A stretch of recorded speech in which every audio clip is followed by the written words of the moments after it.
Yeah, it's just asking me to allow my. I have to do something in my system's preferences. Just bear with me a moment. Let me do that. That's fine.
Right.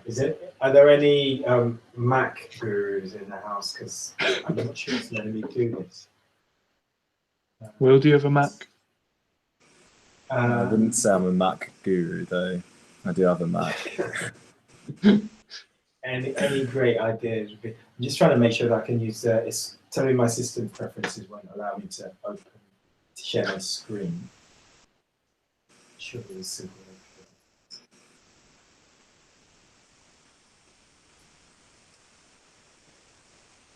No, I actually don't know. I just thought you could do it off Google, but Yeah, I should. Are you working off a laptop and a monitor or something? Yes. It might be a case of moving it to the laptop screen or something and trying to do it off there. Okay, we'll try and see. It's simultaneously on both the laptop and the monitor screen, so they're just kind of right.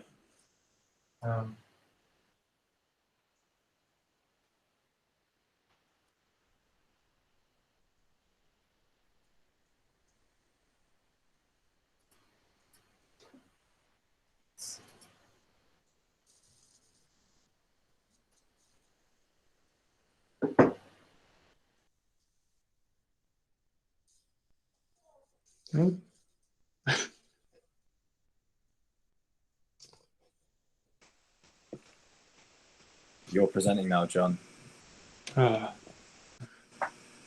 Welcome to John McGrath Architects. No. Where's he gone?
SUAS members, we have a social tomorrow night where we're going to be making cocktails. So there should be an email sent out to everyone about what alcohol you need to buy if you want to come and join us, or just come and join the Google call and have a few drinks on a Friday night. Really, really socially distanced. I think we've got David back now, Will. Nice.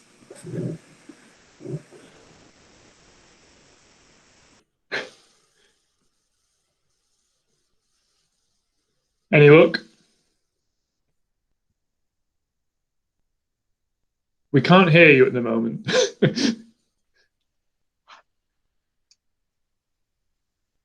Oh, can you hear me now? Yeah, we can. Yeah, it's good. Okay, brilliant. Yeah. Yeah. Awesome, and I've finally got it up. Can you tell me if you can see the screen? Yeah, I can see that. Awesome, perfect. Is it a decent scale? Because I've got a bigger screen. Yeah, no, that's perfect. Yeah, that's perfect. Fantastic. Thank you for being patient with me. That's all right. Well, if you ever want to take it away, then. Oh, brilliant. Very happy to. Thanks for everyone for joining and spending your lovely free evenings in these quite stressful times to come and listen to talks about architecture. Hopefully I'll make it kind of interesting. What I can promise here is that I'll try and make it as personalized to myself and my practice as I possibly can, because that's kind of how we come at things. And just forgive me that you're all on a laptop over here, but I can see you in the presentation on the screen in front of me. So do forgive the kind of Hollywood producer type setup that isn't meant to be pompous, but it just looks that way. Okay, so my name is David Ogunmuyiwa. I'm an architect and until very recently a lecturer at Portsmouth University. Have also taught at Central St Martin's, University of the Arts. I was supposed to be doing a little bit of teaching at the Bartlett recently, but things are a bit busy, so I haven't been able to do that. And the Stephen Lawrence Charitable Trust as well, when I have had the chance in the past. I also do a bunch of kind of strategic advisory roles, which is that I advise the Mayor of London's office on architecture as part of a program called Good Growth by Design, which is about the idea that London is getting bigger. So kind of contrary to popular belief, London isn't actually full. It was fuller in the interwar years during the First World War and Second World War, when there were about 10 million people in London. And we're projected to be up around that area again by 2025. However, those calculations were done before the Brexit vote, so it's potentially, it might take a bit longer to actually get up there. But the idea is that people are often building in London. There are all sorts of structural issues in London and across the UK. As in different parts of the UK, there's fundamental housing shortage. So things are often being built. Obviously, because of the scarcity of land in every major city in the world, from Johannesburg to Santiago de Chile to Sydney in Australia, space and land in London is scarce, so it's also a commodity. And because of this kind of commodification of space and land, there is a kind of constant turnover of that land and a constant kind of different forces trying to derive a yield from that for various reasons. That's not a judgment about that. That's just kind of fundamental set of dynamics that happens there. So the mayor's office is kind of concerned with controlling that development and making sure that if it has to happen, it happens in a kind of more enlightened, thoughtful, and better designed way, so that London can be can function better. But because we're designers and we're architects, can also look like it's been thought through rather than thrown together and left to its own devices. So that's a kind of development control effort. So I do that as well as being in practice, and I'll talk a bit about why I do that as I go through my presentation. So let me just pull this up a bit.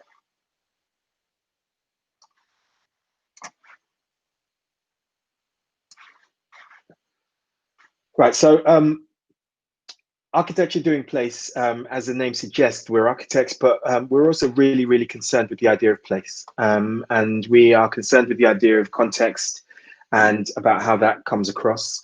And who lives there, what it means for our society, what it means going forwards. But also the idea of kind of vestiges of heritage and vestiges of the things that make us as people.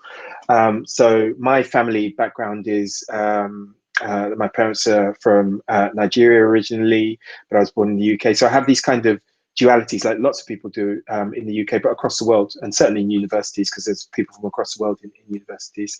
And so whatever kind of comes out of my head and my consciousness is a kind of combination of those things, and it's a combination of those influences, those references, but also lots of others. And we like this because we think it's a kind of rich resource for ourselves. And I've worked previously in the Middle East as well as in the UK. And I know that whenever I've been abroad, either in the Middle East or when I've been in the States or wherever I've been anywhere else in the world, people love the idea of the UK. They love the idea of the kind of UK brand is one of a kind of melting pot, multicultural, kind of vibrant and energetic brand. People really like that because in lots of other places, wherever you are in the world, on any continent, the typical example is of a kind of set of monocultures. So that idea of kind of everyone coming together and something rich coming from that is a really powerful thing. And that's a kind of very personal but important aspect of our design. I also grew up on a kind of South London housing estate called the Aylesbury Estate, which is quite well known, but also notorious. It's been notorious at times.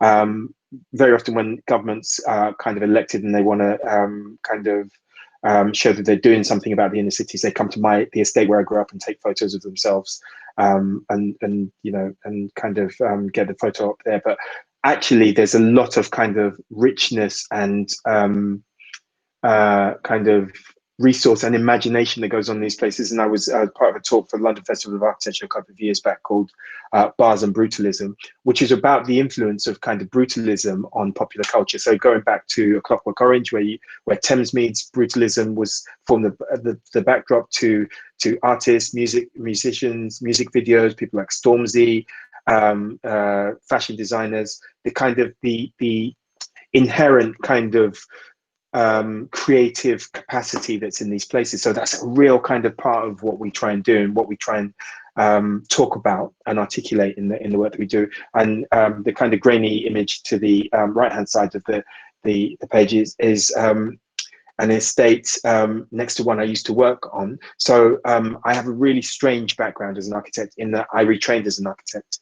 So my first degree when I was 18 years old was in construction management. So I went to learn how to be a contractor and learn how to be a builder. Didn't really want to. I just wasn't a very conscientious 18-year-old. So I didn't get great exam results. And then I didn't get into a decent school of architecture. And the course I could get was on a building course. But it did give me some skills in that it allowed me to understand how buildings put together and what that means and the kind of context. From that, I went on to be a local authority housing officer. So I went on to manage the sorts of estates that I'd grown up on as well, on behalf of local authorities and councils. So I was able to basically collecting rent, but also, you know, dealing with the sorts of issues that are day to day kind of affecting people. So if you think about the Grenfell tragedy, I could have been involved in that from any one of three angles. So I could have been a resident there because I've grown up in in towers like that. I could have been one of the housing managers because I've managed towers like that, and I could have been one of the architects because I've redesigned towers like that. And that kind of very unconventional set of experiences then gave me this point of crossover where I've got this very specific set of perspectives that is relatively unique, but also I don't feel it should be that unique. And I spend a lot of time in rooms talking to quite influential people behind closed doors about why that shouldn't be the case so much, and how much better we would all benefit if there were different voices that were able to contribute to the authorship of the spaces that form all of us. So we talk in our practice about how our shared built environment forms all of us inescapably. So whether we like it or not, where we're born, where we go to work. I was having a conversation with John earlier on about get studio time and getting in and out of your studio and the kind of constraints of that. So wherever we kind of live and work and are born and meet friends and meet partners and relax and have fun, all these places form us, so we should have some authorship over them as well. Is kind of where we come from on this. So we kind of make this part of our process. We're also really collaborative. So this is a collaborative team that we worked with on a project I'll tell you about afterwards, and it included fine artists, Mary Evans, who sat in the seat as a fine artist, Westport and Company are another firm of architects who we wanted to bring along, and then Right Talk Listen were what we call cultural producers who helped us kind of engage with local communities to develop our ideas. So we kind of come at things in a relatively unconventional way for architects, and I'm kind of ambivalent about saying that it's unconventional, because in some senses it's not unconventional, and in other senses it is. It shouldn't necessarily be that unconventional. It should be more common. Is probably where I land on that. In that, very often architects have a kind of formulaic set of processes in practice that we go through to deliver things. That works really well on some sorts of projects, and you do need that kind of coherence to things. But there are other processes where often we're going into other people's territories, and we're asking, and some of the projects that I'll show you, we'll talk about those, and we're not necessarily asking them about things that we should be asking them to help us be better architects for them. Jeremy Till, who I think he actually wrote a book called Spatial Practice. I'm looking at my bookshelf here trying to see what the book is called, because I've probably got it wrong. Spatial Agency. Jeremy Till, I think he was at Sheffield when he wrote that book, but he coined in that book a set of 3 roles, and he called one of them expert citizens, for those of you who don't know it, citizen experts, and then translators. And the role of expert citizen is, I'll talk about citizen expert first. So citizen expert is like my mom. So she still lives on the housing estate, and she is the expert on what it takes to get safely, and particularly in these times of COVID, from her bus stop or from her local shops to her front door and feel safe. She's the expert in that because she does it every day, and she has done for decades. I am, on the other hand, an expert citizen, in that I am still a citizen, like all of you. We're all citizens, but we're also trained with some kind of formal design qualification and some kind of formal professional qualification to be able to design cities. So while we're citizens and we have all those kind of ties and meaning, we're also kind of experts and have a level of judgment and training and technique that we can apply to those situations. And then translators is another role where you get that means that those 2 first roles aren't exclusive. So it shouldn't just be that you can only work in those communities if you're an expert citizen or a citizen expert who has come from those backgrounds.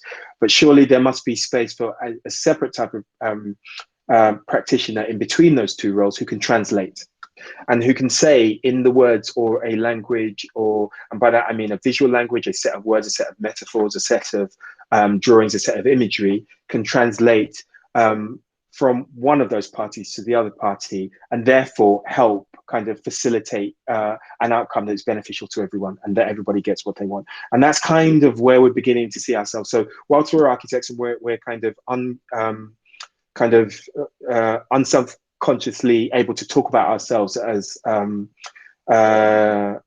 designers, we're very happy about that. We're not embarrassed about it at all. We are also trying to make sure that the outcome that we get at the end has some kind of social impact and consequence. And this was a project just a really quick early project where we were working in the Tate Britain in London, and it was an installation where we curated a quick pop-up play fort for this lady who is a performance artist called Lady Vondrady. We specialize, I should have said first, in social housing, and then and arts projects, and wherever those things cross over. Frankly, we'll do anything. I mean, you know, if you gave us a really interesting oil rig in the North Sea, we'd probably do it. But we try and focus on these things. And if I'm honest, we probably wouldn't enjoy doing a supermarket that much because it feels a bit formulaic and not as exciting. But each to their own. So our brief for this was to design something that was demountable and that we could install very quickly and cheaply in the Tate Duveen galleries in Tate Britain, but also demount and then that would tour around the UK with Lady Vendredi. So we came up with this idea of something made out of cardboard that we could put together and take apart very quickly and cheaply, and trying to exploit the structural consequences of cardboard, where that could also be the entirely monolithic as a face of material, but also as a kind of set of structural have structural properties and stand up and kind of stand up to kids playing in it and bouncing around it. And the reason I showed this, even though these are imagery, and a lot of what we're showing at this stage is imagery, and I'll explain why in a moment, is that this talks about our process in that what we try and do is we try and go really out there. So we try and make a mess and kind of be like, try and kind of go to the extreme and be as bonkers as possible. And then we pair that back to a budget.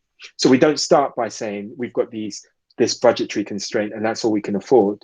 We start by saying, what do we want and where are we trying to get to and what's the outcome we're after?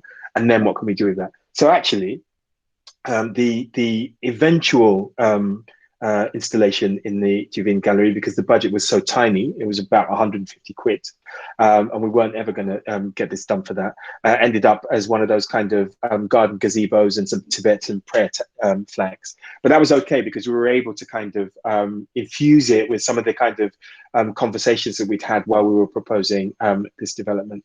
But talking about buildings and building projects that we've started out with. And the first project we were shortlisted for as a practice 5 years ago. So we're what's called an emerging practice. And that is a really interesting and elastic term. Because sometimes emerging practices have been going for years, and sometimes they've been going for a matter of weeks. But we've been called an emerging practice because I suppose we haven't quite got to the stage where we've actually built anything large yet. So we're still in that process where we're slowly building those things. I've been in practice a very long time. I've built things and won awards for other practices while I was working for other people. But as a practice, ArchitectureDoingPlace is just getting into that opportunity space where we're beginning to get things that are being built. And our decision was not to necessarily build back garden extensions, because that's not the experience that we have, but it's to try and do the experience that we have, which is social housing. And this is a project in Brick Lane. It's actually between it's along Brick Lane. So this long bit of route that you see here, I'm not sure if anyone can actually see my cursor, but I hope you can. In front of the building that it faces onto is Brick Lane. It's the end of Brick Lane, but it's also very adjacent to Columbia Road Market, which is close by. And both markets are actually, in fact, I'll come back to that. Both markets are dependent on the slow flows of traffic where people walk from one market to the other on a Sunday afternoon. So they're kind of street markets, flea markets, but Columbia Road is a flower market, if anybody knows it. And it's a kind of popular trail. Friends meet up, they go for something to eat, they go to the pub, they have something to drink. It's a kind of Sunday ritual for quite a lot of people. But what was happening in the housing estate that surrounds this is that because there was no clear hierarchy, there was no clear route between them, just a kind of tangle of streets, it was really affecting the people who lived in these kind of tower blocks and blocks that lived around here. They're really humble, they're kind of 1960s tower blocks, but people didn't feel like they deserved the sorts of privacy that you might get on a kind of suburban street, for instance. So every Sunday they had to just put up with anybody coming along there, urinating on their doorsteps. People, had a bit too much to drink and worse for wear. So we thought, how can we make this thing that this new housing, social housing that we're proposing, also be a kind of landmark and a kind of beacon that would reinforce the most popular route? Because that corner is actually on the most popular route, and there's not the only route. So we were always trying to kind of look at how whatever we put in the whatever we're doing isn't just about that kind of plot, but it's about the kind of bigger impact on the space around it. What we wanted to do was something that was really interesting, kind of eye-catching and compelling to look at, and try and kind of really work the brief, because the brief was simply for 4 units of housing, but we wanted to kind of supercharge it and see if we could kind of add more meaning into that. And you'll all know, because you're all designers as well, you always kind of want to do something quite cool and some quite interesting and formal, but this gave us a kind of rationale for doing that, rather than just gratuitously, can never say that word at the end of the day, just doing something that we like. But we wanted to do something that we like, but had a kind of positive consequence, and I think, you know, we're after a kind of win-win. So hopefully what we tried to do is establish kind of set our stall out for the sorts of projects that we were interested in doing. Now, we got shortlisted in this, and just before they were about to select us, we were in the last 2, the project got cancelled. And this is a kind of another theme of what I'll be talking about, which is the reality of practice and the kind of juggling of trying to be a kind of design focused and design led practice in a realistic and commercial world where we have pressures. We have, you know, staff to pay at the end of the month. We have bills to pay. We have to make sure that we are kind of compliant with all sorts of sets of things. We need to make sure that we're clients believe in us and trust us as responsible enough to kind of being steward the enormous funds that they're paying into their projects to procure them. Each of these, like this project, was would have been about, I would imagine, £1 million or so pounds. So that's a lot of money to make sure that we are trying to convince people that we can be trusted with that. So we you know, the whole process of building buildings is almost a kind of different headspace from the process of designing buildings. Sometimes you know, there are moments in which it can converge, and it should converge. But I think there is a kind of trade-off between something that's truly bespoke and then something that's a bit less bespoke. We're working on some projects at the moment that I'll talk to you a bit more about in that respect later, which are to do with modern methods of construction and designing for manufacturing and assembly. But this, you know, this is our kind of first project that we did, shelved shortly after that. These aren't in chronological order, and I might whiz through some of the others quite quickly as well. I'm trying to keep track of the time. This is a project called Philpott Street in Whitechapel. So it was the same client. That project was cancelled, but a few years later, actually, with quite a long interim, they came back to us, and we won another project for those. And by this time, we kind of had a track record. They found another plot of land that was unloved. Not a lot of people liked. Not a lot of people kind of thought they could do anything with, but we tried to convince them that we could kind of really develop this plot of land into something. So on lots of estates, lots of local authorities have massive housing waiting lists. So Tower Hamlets Council, who this were for, have a waiting list of 19,000 households. So that's 19,000 families, 50% of whom are in urgent housing need. And there is a fundamental housing shortage in Tower Hamlets, and they need to kind of bring forward lots of sites. But their focus is on bringing forward sites where they can bring forward about 20 units at a time. But we felt that this was a small corner where they could do something towards that, if not all of it. And this is again about another 4 units we thought we could fit on here. But then this allowed us to kind of have conversations about how you work with new materials and the kind of a sustainability agenda, and how we could kind of start to use the idea of a kind of load-bearing extractive processes structure, i.e. clay bricks, which are dressing a concrete frame here, and how we could kind of put those things together. But what would that mean in the age in this day and age, and what would that mean with the new materials that we have to work with in the age of a climate emergency? Because when this was built 70 years ago in 1950, they didn't have those concerns necessarily.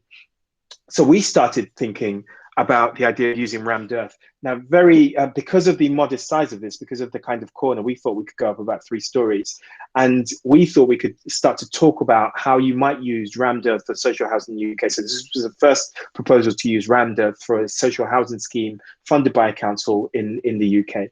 And this started to kind of teach us things. It was almost like a research project that we were beginning to look at rammed earth. We also wanted it to be crafted. We were kind of looking at lots of rammed earth things that we'd seen even on grand designs, and there is a kind of make do amend aesthetic about it that we've seen generally, where it's kind of it's very ecological, it's very grungy, and that's fine in some senses. We thought that there was a kind of more bespoke and more refined process that we can look into and start to work with that. We're also really interested in kind of popular culture, and we were looking at the kind of this idea of this that I was talking to you about before, and I've described it before as our kind of ornamented narrative, which is a kind of, the narrative of my life is ornamented by references from all over the world, when places I've been, things I've picked up, even without quite understanding it, and it's all in my brain, and then it comes out at some point.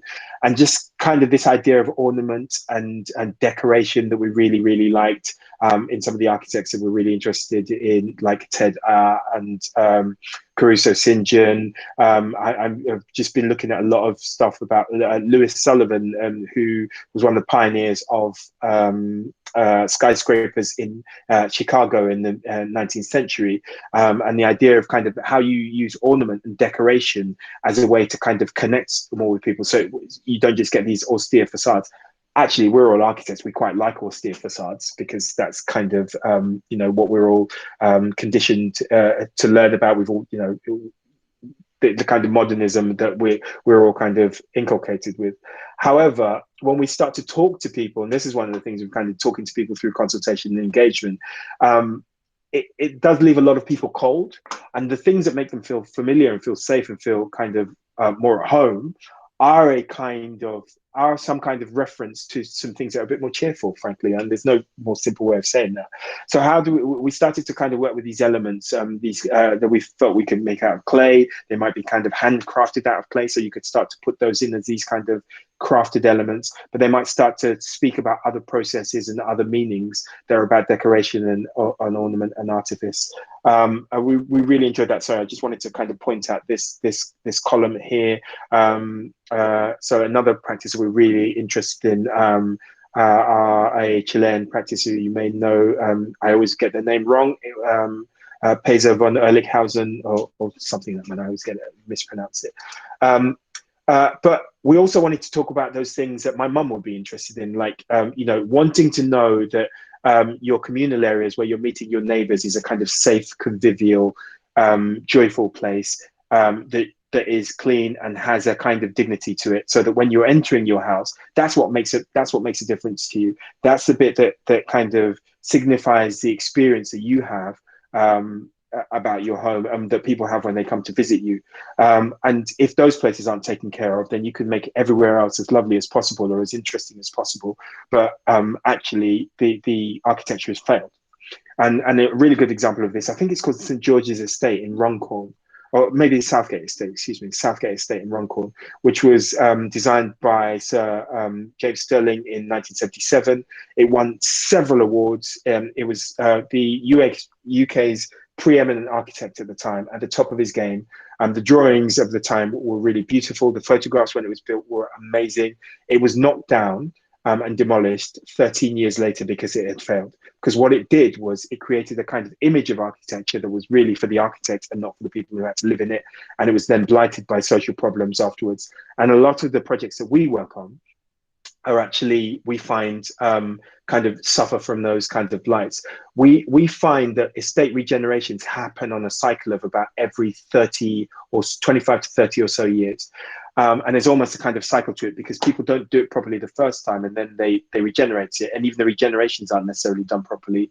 And then you have to regenerate it again 30 years later. If you take a standard Georgian square or Georgian architecture in the center of London, for various reasons, but actually because of also a kind of innate flexibility to the way that those buildings are fundamentally based, a front door to a street, a kind of regular cause, defensible space that's your own in the front of your home.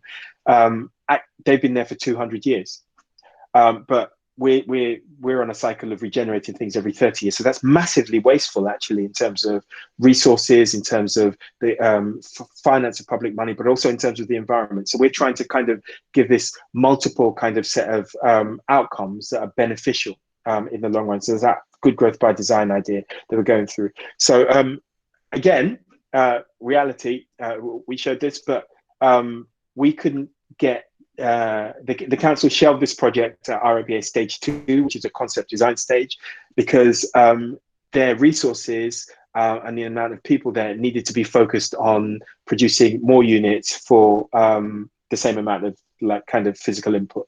So basically they needed more bang for their buck. So they need to concentrate their resources on projects that are that have more units, frankly. So this is still on the shelf, but actually what it's allowed us to do is kind of have a lot more conversations around these sorts of issues. We've had a really, really interesting year in our practice, in that this is a year where people have started to kind of really come to us and talk to us and offer us opportunities that we're fascinated by. So we haven't had to necessarily do things and go and just concentrate on projects just to pay the bills, which all architects have to do. We're not against doing, because it's a necessity as much as possible. But we're very lucky, and we're really aware of a kind of all of a sudden a kind of sudden privilege where we're getting the opportunity to work on some really interesting projects in a really interesting way, and still able to kind of make our practice exist and go on and save money and kind of make a profit and things like that. So that's kind of the idea of it, to kind of do good, but also to kind of continue in business. Waterloo Garden, this was our breakthrough project. So this was the next project that we were given by Tower Hamlets Council. It's a really interesting place opposite a major London park called Victoria Park on the Grand Union Canal, which is a major London body of water. But it's also in the central picture, you can see it's on the edge of this very dense interwar housing estate. So this, if you look, there's a guy called Charles Booth in the 1820s who did a set of what he called poor maps for London, which was a kind of look at the where poverty existed and where the slums were in London. And it's kind of, if you can imagine the kind of the idea of these kind of Dickensian slums. So this estate was built, it's basically been built off of those, and it's every generation's response to housing shortage. So housing, fundamental housing shortages aren't a new thing. It's just that perennially, over a kind of cycle of maybe 50 years, governments tend to not do very much about it until it's, even when it's an emergency. So there were housing shortages when there was slum clearance in the 1900s, from which the Garden City movement came out of. Various housing trusts like the Guinness Trust and Peabody came out of. There were additional issues after the Homes for Heroes, after the soldiers from the Second World War and the First World War, from a new settlement after the First World War, to create new homes in major UK towns, which is where actually this was built in the 1920s, I believe, which is what this came out of. Post the Second World War, there was the Beveridge settlement and the welfare state, and that was a new cycle of housing delivery, obviously because a lot of, I think something like 20% of housing had been rendered additionally inhabitable because of bombing. Because of German bombing during the Second World War. So there was a kind of national effort to build more houses. And that's kind of, we're in that kind of stage of the cycle again, where there's a lot of talk about it. If anyone's actually, that focused on doing it is a mute question, is probably a discussion for another time. But for us, that's fertile territory, because that's what we like to do. We like to do social housing.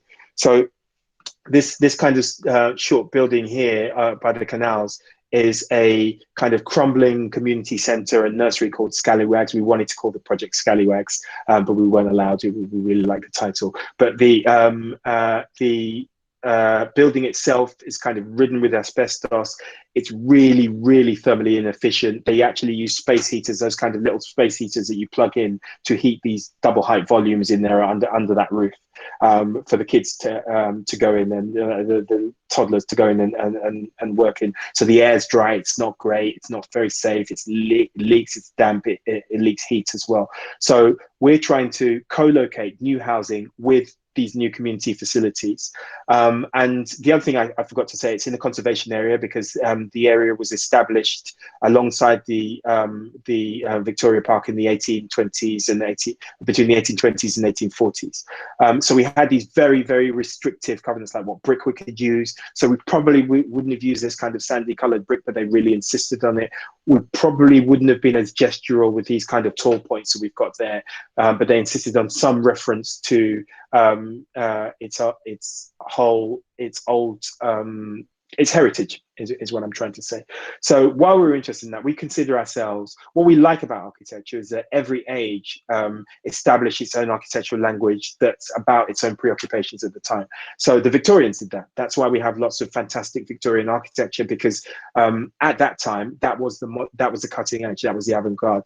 The Romans did that. That was the cutting edge, that was the avant-garde. The modernists did that.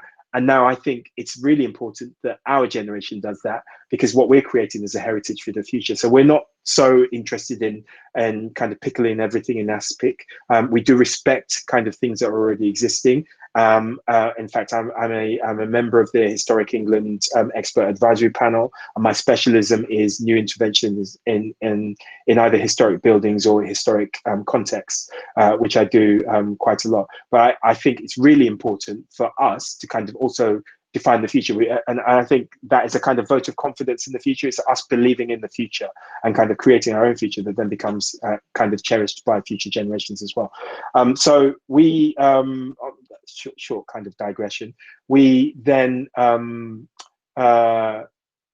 started to look at what we could use as a cue to kind of please our planners. And these chimneys came out of a dialogue in that the canal itself was established as a kind of working waterway. So on the site at that time, initially before the park was established, it was a sawmill and builders' yard, which had these really tall chimneys.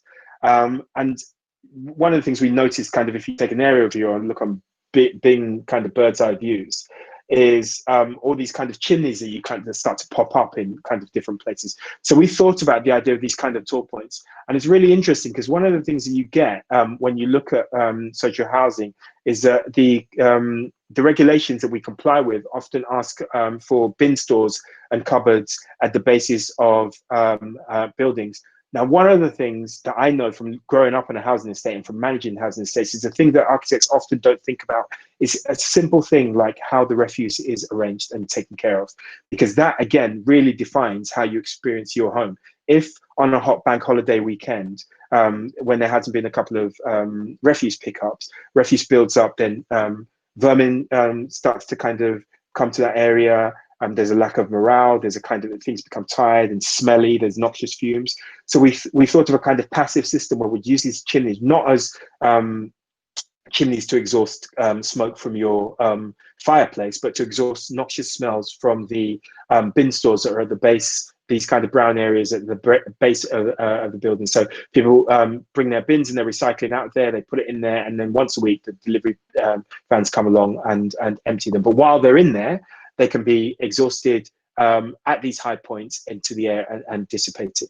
And that's a kind of way that allowed us to make something that we were, make a kind of necessity into a virtue. So we were kind of trying to think of, if we're going to have these gestural things that we need to make sense, what's their meaning? What do they mean? And how do we make them make sense?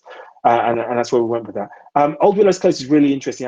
So we haven't actually got so much design work on this to show you, but I really wanted to talk about this because one of the things we're fascinated by as well in this idea of communities, and you will notice particularly this year with kind of George Floyd and everything, we're often in conversations about diversity in architecture as well. And one of the things we really are at pains to point out to people, because we have to, is that we're never talking about swapping one group's privilege for another group's privilege. But what we're trying to talk about in the things that we're interested in is how can we make space for everybody to contribute as much as possible. And we really valued the idea of this project that fell into our lap because so it's from a council again, and they got this piece of land in this picture in the top left-hand corner that was left over from Transport for London, because this thing that's this kind of barrel vaulted roof here is an air vent for Crossrail, which is a new rail infrastructure that's going across London from east to west or west to east. So it's an air vent for them, and they got this new piece of land left over next to an existing traveller site that's really in an interesting place between three different rail viaducts that makes this triangle. And we really love the idea of working with this community because we were just curious about them. We wanted to find out more about them. And apparently we got the opportunity to work on this because other architects had turned it down because they didn't want to work with this community, which we thought was really sad. But it's just an opportunity for us to kind of learn and to establish things about them and to understand how architecture could respond to these. Because in a sense, we're working with another estate that's already there. It's just an estate of caravans rather than an estate of built homes. And then the things that they allowed us to, so it's an Irish traveller community. And the thing that this allowed us to kind of start to talk about was the idea that I was telling you earlier about kind of decoration and what that meant to people. We started to find that that's how we could best talk to them and establish a conversation where we weren't just kind of telling them and lecturing them like I guess like I'm doing now, but on kind of what's good for them or what's important, but also making space for them to tell us what they thought was important. So that opportunity for us to be the expert citizen, but for them to be the citizen expert. And then the idea of decoration almost became this proxy for the kind of translator role that I was telling you about. So we just started talking about decoration because you can find decoration on a gypsy caravan from a historic gypsy caravan or a historic traveller caravan. And I have to be really careful with my words here. So the picture up here shows Irish traveller communities, but the caravans down here are gypsy caravans. But we could establish conversations between those two things because we could talk about decoration.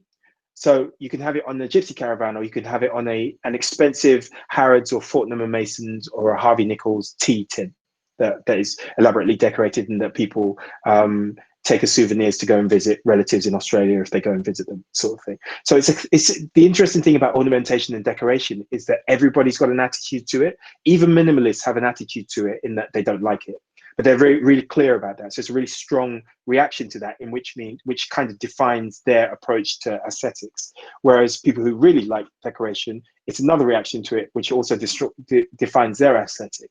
And we think that's a really interesting kind of device in which we can establish conversations, but also use it to make beautiful things, whilst also thinking about some quite straightforward kind of plan of things. So here we just started to talk about how we could create an additional traveller's pitch and a community centre with a new community centre for them, while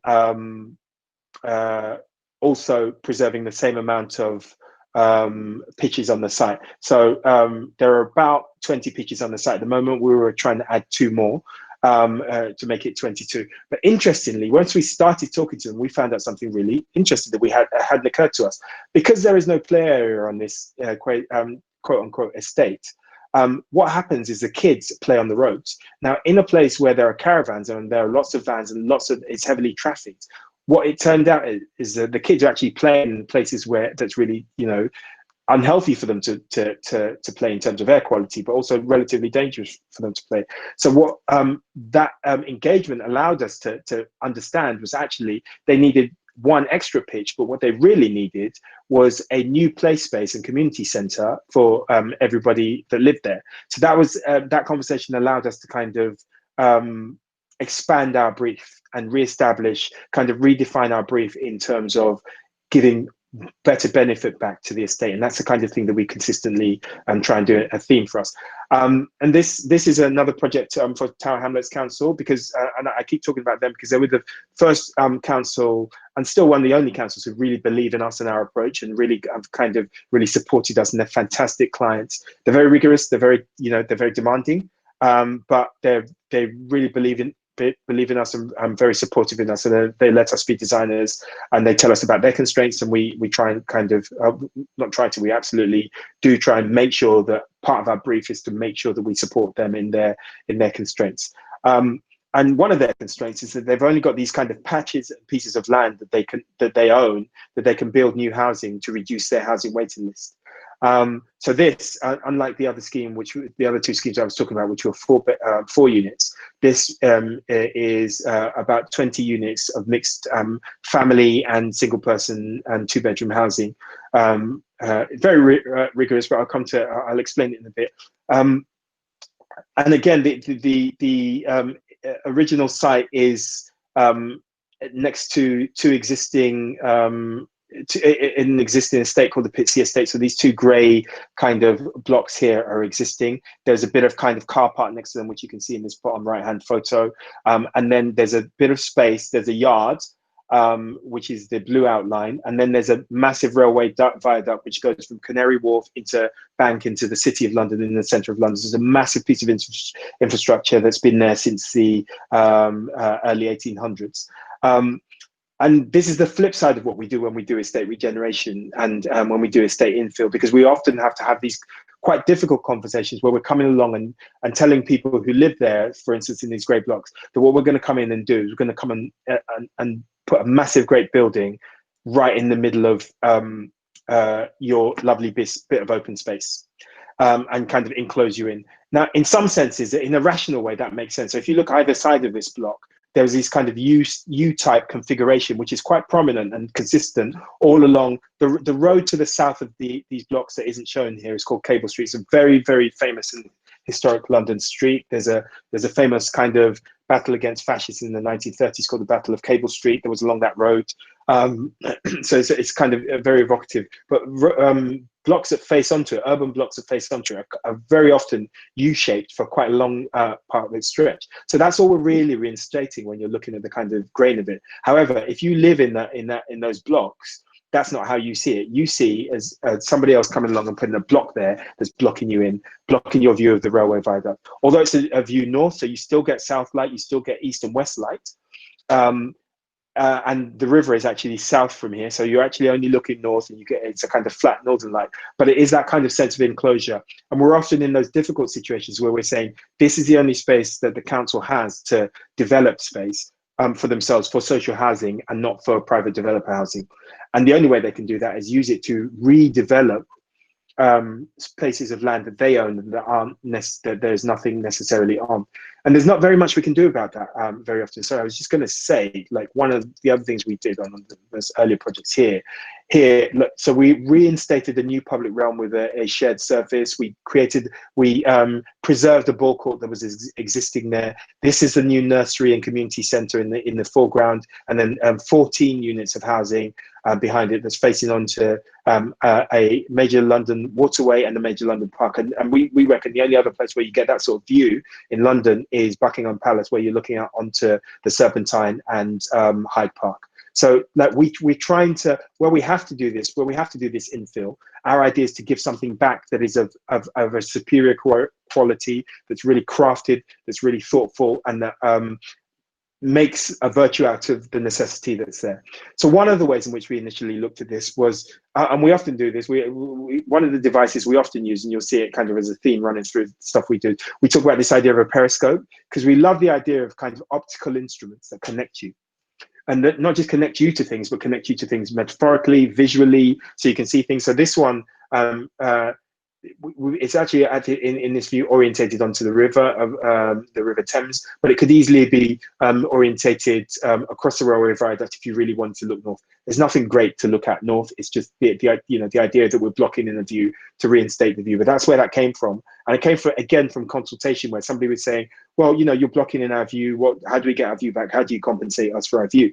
So we thought about that in a couple of ways, and we thought about it as the idea of this periscope compensating for the loss of view. This mechanics yard here is also owned by the council, but it's a thriving business. It's been there for 18 years, and it's really important for the kind of life of the area, and the guy who runs it is really well respected, so we didn't want to kind of encourage on that at all. Also, pragmatically, whenever you build anything next to a railway infrastructure, you have to be a specific distance away from it. There's a massive main sewer that's going in between our new building and the existing buildings as well. So there's lots of constraints in terms of views, in terms of noise, in terms of proximity to the railway, in terms of stuff that's in the ground underneath it as well. So we tried to kind of deal with all those pragmatic technical issues. But what we also wanted to do is make sure that the landscape, we kind of make a nicer landscape and redefine the landscape that's there. And I'll show you some images of those in a moment. But we wanted to think about this as a kind of elevated thing. So okay, if we have to do something, then we should do it of quality. It should have kind of some kind of refinement and elegance to it. And then we started thinking about the idea of mansion blocks. So the mansion block is an interesting typology, and it's basically the Victorians' idea, the Victorians' response to density, and how you could get a kind of elegant density on lucrative inner city sites in lucrative areas. So if you've got a fashionable area, like for instance, I think this is, I'm trying to remember what it's called, Kensington. So in the bottom right-hand corner of the picture, you'll see this building here. And this is by a famous Victorian architect called Richard Norman Shaw. I believe, but I can't remember, he was the same architect who designed Scotland Yard, the original Scotland Yard. And this is Albert Hall Mansions. And as its name suggests, it is right opposite the Royal Albert Hall. And the Victorians had this idea that if, you could also kind of make something that was tall and elegant and very desirable and very rational at the same time. So again, they were making the necessity out of a virtue out of the necessity to make the most kind of money out of this one plot. So they kind of put loads of properties on it so that whoever could live there could have a kind of pied-à-terre and have a kind of fashionable address. But that led us to kind of think about materiality, and we started to think about the idea of terracotta. We started to research that a lot, and we found these amazing kind of terracottas. Many of you would have gone to, like I did once or twice, would have gone to kind of primary schools or schools that were kind of Victorian board schools that were made up of kind of terracotta brick or terracotta detailing, or kind of and different qualities of terracotta as well. So sometimes it's just a kind of baked clay terracotta brick, and sometimes it's a kind of polished terracotta, and sometimes it's a glazed terracotta, and just kind of different textures and things like that. We just like the richness and the quality of these, but we particularly like this idea of these kind of little dwarf columns, which we then reinstated. I'm not sure if I can, I'm trying to zoom in, which is almost fatal on photos here. These images, we tried to reinstate on these balconies here as a little detail. And these are kind of ideas. So these look like one monolithic column, and they're not really doing very much structurally. They're almost kind of a visible decorative thing. But these are going to be cut from CNC recycled timber, because we're very interested in the circular economy at the moment. CNC recycled timber roundels that are CNC cut, computer generated, and then kind of stacked on top of each other with a thread going through the middle that forms a shape. And then you've got this kind of decorative object. So it's kind of, you're making a second life out of something. Because we do think you can do things with circular economy, but we just think it can also be more fun and elegant and interesting. So what am I doing here? Just bear with me a moment, excuse me. But we also, as you know, we're really interested in, okay, so what can this new kind of heart of this kind of new environment be? And if we're going to enclose this place, then we should make it have a kind of quality to it. We should make it have a communal quality. We should make it feel like it's a kind of community, so that the new building is also part of that community and kind of encloses that. So we wanted to create this place where there's a kind of a center to it, and a kind of public realm, and a kind of public life. And I'll talk about that specific term, public life, in a moment. And what we really mean by that, I'll show you some more things on it in a moment. But what we really mean about that is a kind of combination of things in the public realm and things in the kind of, so on the ground, they kind of built things in the public realm, and how that public realm works. I'm going to start flicking through quite quickly because I'm just looking at the time and I recognize that I'm late. But just the other thing is we kind of made this massive opening in the middle there, because we wanted you to be able to see the sky beyond that as far as possible. I just got go back here as well. We wanted to kind of work with this idea of deck access, which is already there on the site to get up to your properties. Now, deck access is really interesting. So the estate where I grew up on, deck access was a disaster because it was really closed in. So what actually happened was that people got mugged on the deck access because there were no windows looking onto it, and there were kind of blind banisters that were there.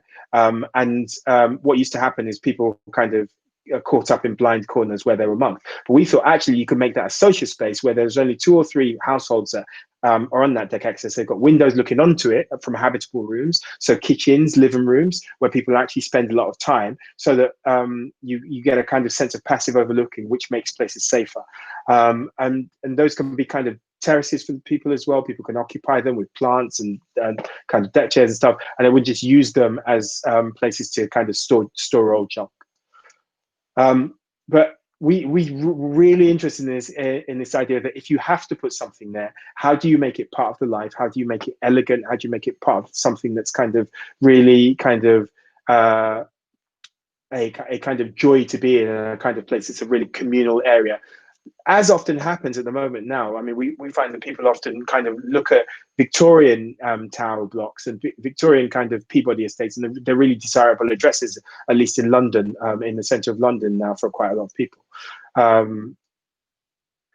Yeah, here's just some more imagery that we're working with, and then we're working with some more kind of different types of decorative detail at the base here that we've been kind of experimenting with, but that's still in progress. That's a kind of pre-planning stage at the moment. We just started talking to the planners, and they're more or less okay with it. And that's a kind of the DLR way that's going up the other side of that. Let me just go. This is Portobello Pavilion. So this is a charrette that we won. We're really delighted, beating some people we really respect, some really good other emerging practices that we're working alongside. So we won this in a charrette because, like all architects, we're probably quite chippy and what's the word? Insecure about the fact about how we win work, how we get work, how we're perceived. Because it's part of it. You know, architecture is a visual medium. There's a lot of kind of what's the word? There's a lot of kind of need to position yourself in a place where you can kind of get clear space around you, because we want to have we want to be quirky, we want to be kind of we want to have a uniqueness to us, is what I'm trying to say. But we went into this competition thinking, look, it'd be great just to be involved, but then we won it and we beat all these other teams. So it gave us a lot more confidence in that, yeah, what we were doing and the sort of things we're talking about are also kind of have their own value, rather than just people kind of being nice to us because they like us and we're nice. We think we are nice, but we think people should give us work because we do good and interesting work. And one of the things that we often talk about is that this isn't just about being worthy. What we provide is quality. We just define quality in a really interesting and different way, as well as hopefully when we start to build more, the kind of refinement that people get from that. But there's a kind of social impact quality that we think we bring to things, because we think that also counts, particularly when you're investing public funds. Many of you may or may not know, has to pay a certain amount of their benefits towards council tax.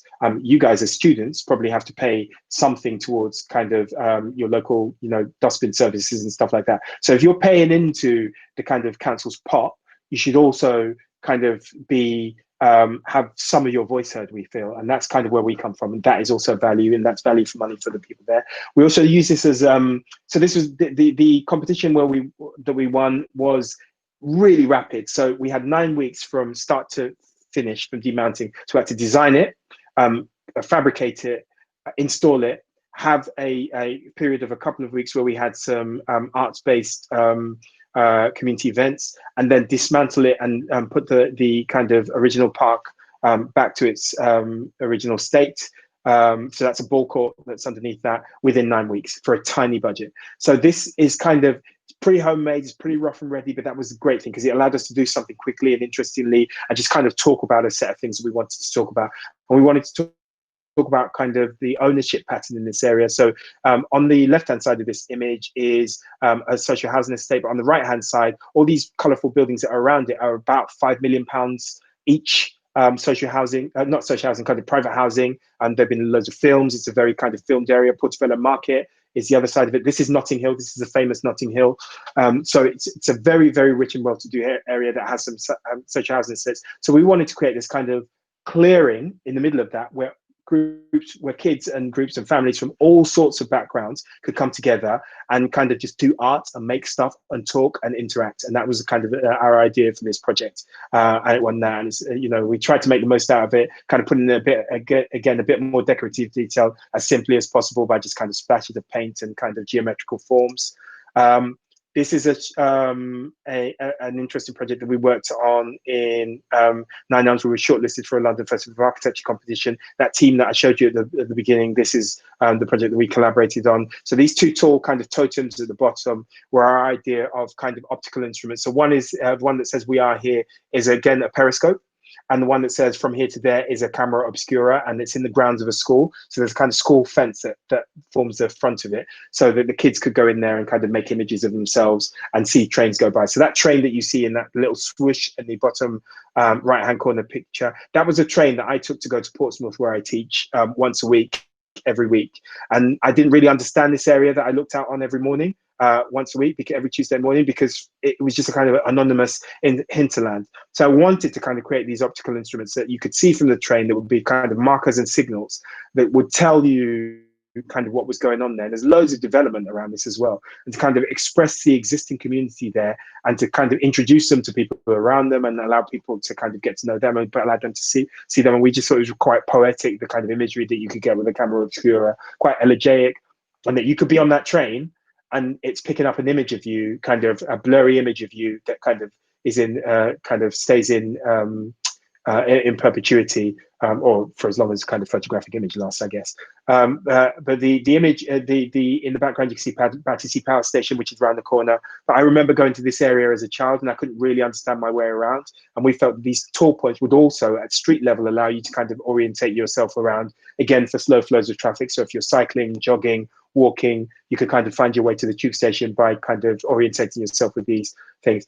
This is a kind of another sort of totem. So this is a project we did this summer, we were shortlisted in a competition with 3 other practices to design a totem at the beginning of the M1 into London. So it's like a gateway into London. And the idea was it would have the presence of the Angel of the North, at the scale and the presence of the Angel of the North, and it's covering a new energy centre, primary energy centre for a new massive development in North London called Brent Cross, which is just a shopping centre at the moment, but is about to become a major new district in London.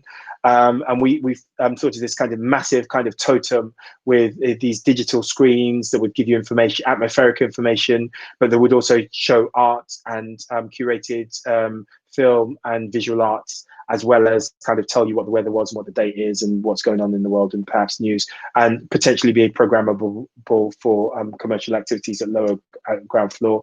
So it's quite a kind of massive thing.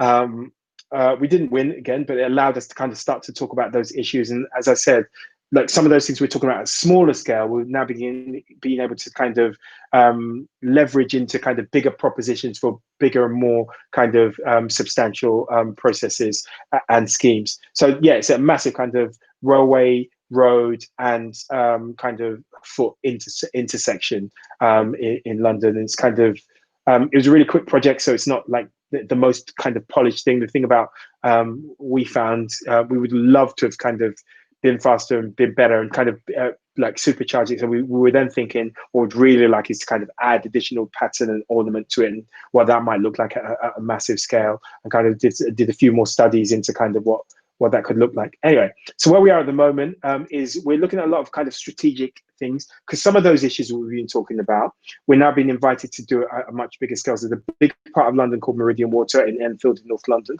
which is being regenerated. And it's a kind of massive brownfield site at the moment that used to be ex-industrial. And there's a huge new development, thousands of new homes and thousands of new kind of facilities there. And they've asked us through various different opportunities to kind of start to look at how we might integrate a a high street into there, and that would have the quality of a high street, and kind of how we make this area not just this kind of sterile out of town development or even in town development as you often get, but how we kind of institute this idea of there's a kind of concept called super diverse high streets. There's a researcher called Julia King at London School of Economics at the LSE who she wrote a paper called Super Diverse High Streets, and there's also a lady called an academic called Dr. Susan Hall at LSE, who looks at high streets as well. And we wanted to imagine that Enfield currently has an area called 4th Street in Edmonton, which is a kind of high street. And it's like your kind of average super diverse high street. What does that mean? And we looked at it on 3 different kind of metrics, and we started to look at it in terms of socially sustainable, economically sustainable, and environmentally sustainable. And what would that mean if we started to, and how could we make that spatial in this kind of environment that's just this brand new environment? Like, so how do you grow it in a Petri dish, for instance? And then we started to talk about kind of issues and ideas that we thought were really interesting in different places around town. So for instance, the idea of market stall and a market edge, that kind of personal contact with somebody. So rather than just a Sainsbury's or a Tesco's, you could also have those, but why don't you have a kind of market hall or a bunch of market stalls which allowed you to have that kind of personal contact and personal reciprocity? That's also good for the local economy because it means local producers and local sellers could have their own market stall. So in Portobello Market, down from Portobello Pavilion I was talking about earlier, you've got this quite actually very fashionable market stall that people come from across the road, people come from across Europe and across the world to come and visit this every Sunday. Again, another kind of market. And that's the Electric Cinema in the background, which is quite a kind of hip, and it's basically got a kind of hip bar in it. It's an electric cinema. It's kind of really, it's a cinema, art house cinema. It's got lots of really interesting kind of movies shown, but it's right next to this kind of market experience. And how can we kind of infiltrate that into this new public realm? And then we also thought about, okay, so what's missing there? There's not only a shortage of housing in London, there's also a shortage of workspace and maker spaces and artist spaces in London as well. So we started to look at kind of spaces around where people make stuff. And if you're a startup, like where can you work? Where can you afford to work except for on your kitchen table? And if you don't have space, then where do you go and work? And we kind of thought about we could kind of make these spaces as well in this new kind of high street at street level. An active public realm, which is kind of taken as a given. Children's doorstep play, which is some of the things we've shown on our estate work. Visible enterprise space, so that people can see people kind of actually making a go of to their kind of side hustle that they may have been doing in their back bedroom and kind of, I don't know, making jewelry or kind of making small things or doing somebody's nails or doing somebody's hair. Kind of beauticians are actually the quintessential kind of side hustle, because people can literally do it from their bedroom, sometimes their bathroom. But also that has to work alongside kind of common entrances into the new accommodation, new residential developments that go in there. And how can you layer these things on top of each other and have active frontages where people can kind of be spilling out onto the street and be having, having a coffee in that kind of cafe society. And we think all of these are simultaneously possible in certain ways. So we've started to kind of be invited to these master plans. So this is Enfield, and there's kind of a couple of canals and some waterways. These two here are the kind of forked brook on the left-hand side and a navigation canal on the right-hand side where people cycle along. There's bus traffic. So we wanted to kind of this new public realm, green spaces. We also wanted kind of, it to define your entrances into other parts of the development with different character. So we're kind of trying to pack all of these in with all of our work. I'm going to leave it there. Thank you for being patient with me. I think that's gone on a lot longer than I expected it to. But I hope you're still with me and still awake. But thank you. And yeah, I wonder if there's time for any questions, but if not, then thank you for listening. Yeah, thanks, Dave. That was a really interesting and fun talk. I don't think I've ever been inspired by bin stores before.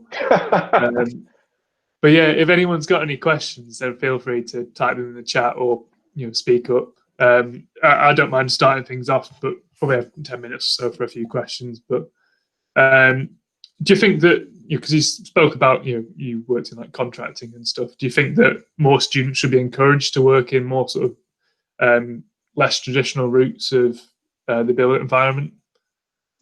I think so, but I think here's an interesting thing. It's actually traditionally, it's always happened that way. Architects and designers,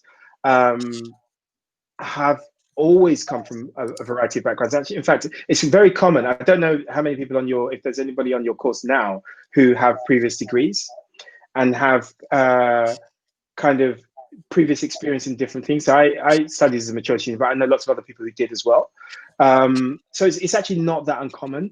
But I do know also people who studied architecture straight from school, straight from sixth form, and then also took some time out to go and learn other aspects. And it's just really interesting to understand how other people use the spaces that we design from space. We have the best of intentions. I really believe in architects. We often have the best of intentions. There might be aesthetic intentions. There might be kind of social intentions. We have really good intentions. But there is an interface, and there's an interface with real people necessarily. And I'm not sure anybody's actually able to understand all of that without some other input. That's great, thank you. I've got a question from Sebastian here.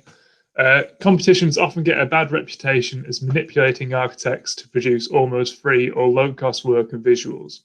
You seem to embrace and actively learn through your participation in competitions. Do you think the competition format needs altering, or do you only work on competitions that you take as being fairer to the architect, or is it a very useful tool that helps emerging practices such as yourself experiment and learn and develop, or something else? Yeah, the short answer and the ambiguous answer is all of the above. So we have even this summer, we've worked on some things that have paid us to be involved, and we've worked on some things which I call performative, where we have lent we've been invited to go for it. We haven't been paid.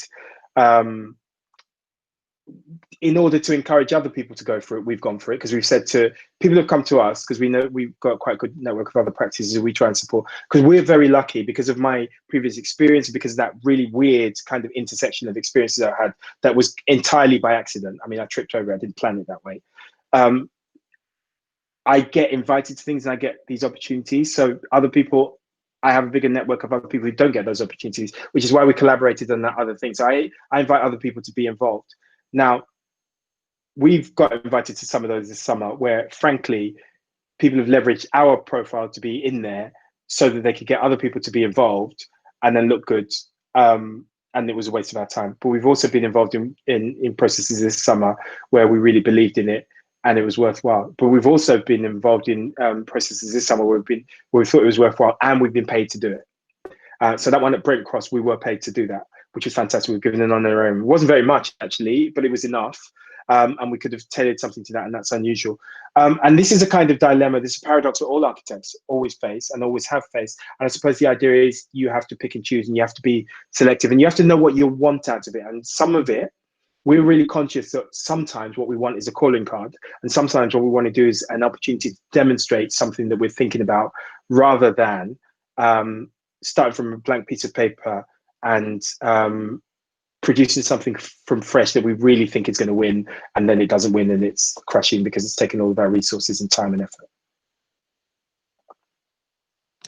We've got another question from Simon. He says, do you ever find that your commitment to conservation of existing buildings conflicts with an architectural ambition for the bigger picture? Fascinating talk. Thank you so much. Thank you. No, I'm going to say, mainly because of my attitude to it is that it's really interesting. So I used to work for a firm of architects, a really good firm of architects called Burrell Foley Fisher, who were really supportive. Because the other thing is, when I retrained part-time. I forgot to say that. So I was working in practice and studying at the same time. And they did a lot of arts-based stuff, but they did a lot of stuff in existing buildings. In fact, they redesigned the Crucible in Sheffield. So they did the redesign of that a few years back. And they work in a lot of historic buildings, but their attitude to that was either, sometimes with new buildings, you have to treat them, fetishize them and pickle them in aspic, or you do something really new that acknowledges that they're really old, but in that way you extend their life. So it's about use. It's about their extension and use. Battersea Power Station that you saw in the background of one of our images, it's basically a power station that's so big and so inflexible, people have struggled for literally 3 decades to figure out what to do with it. Therefore, it's not used. So it's a waste of time and space. It's now finally, Norman Foster's partners and various other architects have finally started to develop it, but that's taken a really long time. So in order to extend the life of things, sometimes you have to do something new in and around them, but that should be complementary, but it shouldn't be pastiche. I don't believe in pastiche. I think, as I said before, I'm a real believer in us kind of believing in the future. That's a great answer, I think. A question from Natasha. Your pavilions in Notting Hill, what is the private communal gardens that are a fully public square?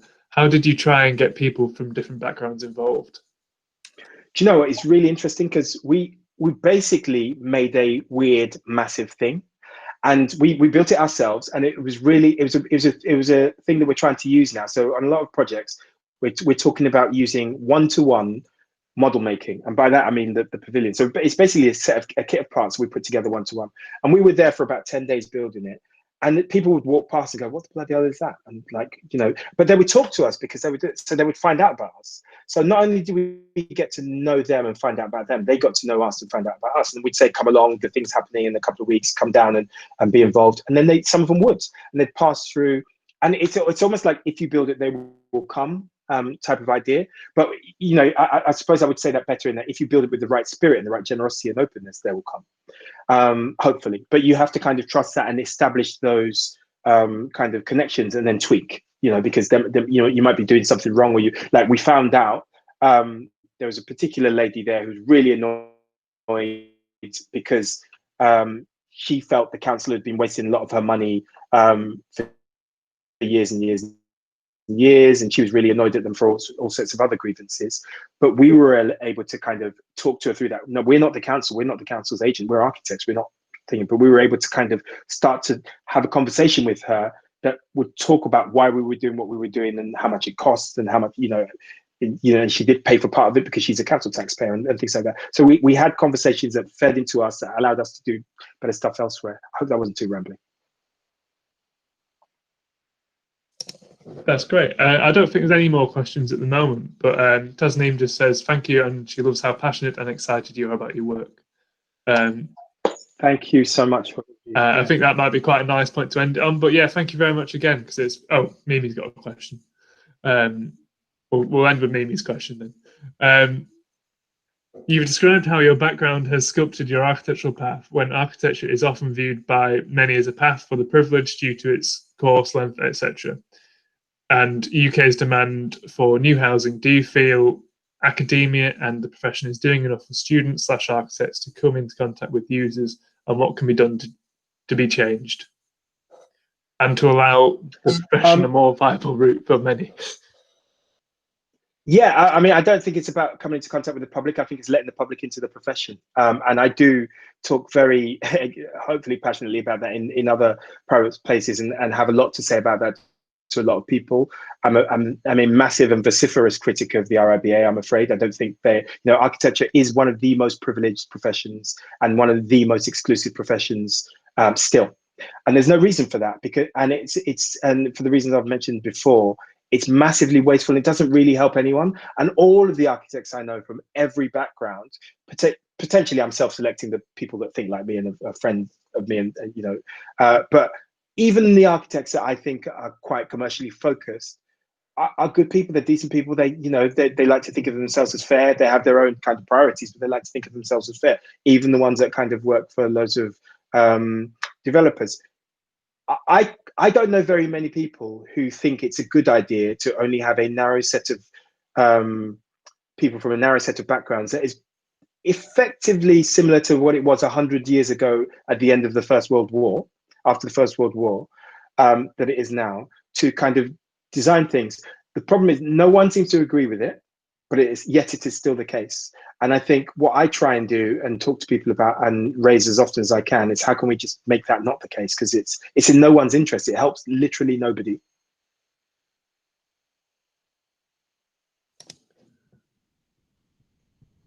Yeah, I think that's a good answer. But yeah, again, thank you very much for a fantastic talk. It's really interesting, and thanks for your time.